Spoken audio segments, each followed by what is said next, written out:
রংপুরের বেগম রোকেয়া বিশ্ববিদ্যালয়ের পরিসংখ্যান বিভাগের অধ্যাপক ড মোহাম্মদ রশিদুল ইসলামের বিরুদ্ধে তার এক ছাত্রীকে যৌন হয়রানির অভিযোগ উঠেছে।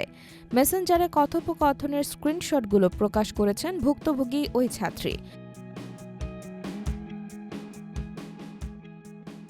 শনিবার রাত 8:30টায় বিশ্ববিদ্যালয়ের বিভিন্ন পেজ এবং গ্রুপে শিক্ষক রশিদুল ইসলাম এবং ওই ছাত্রীর মেসেঞ্জারে কথোপকথনের স্ক্রিনশট ফাঁস হয়েছে।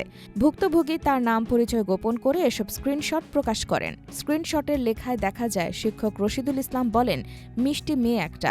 উত্তরে ছাত্রী বলেন, থ্যাংক ইউ স্যার, আপনি খুব ভালো মনের মানুষ।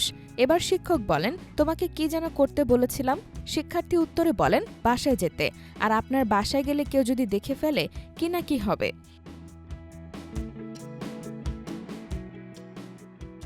বিষয়টি নিয়ে ভুক্তভোগী ছাত্রী ফেসবুকে নিজের আইডি থেকে বিশ্ববিদ্যালয়ের গ্রুপে দীর্ঘ একটি স্ট্যাটাস লেখেন।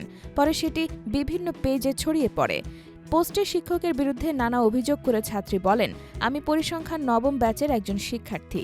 আমি আমার ডিপার্টমেন্টের রশিদুল স্যারের দ্বারা যৌন হয়রানির শিকার হয়েছি।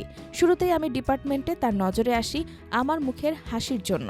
আমার সাথে এভাবেই উনি কমপ্লিমেন্ট দিয়ে কথা বলা শুরু করেন।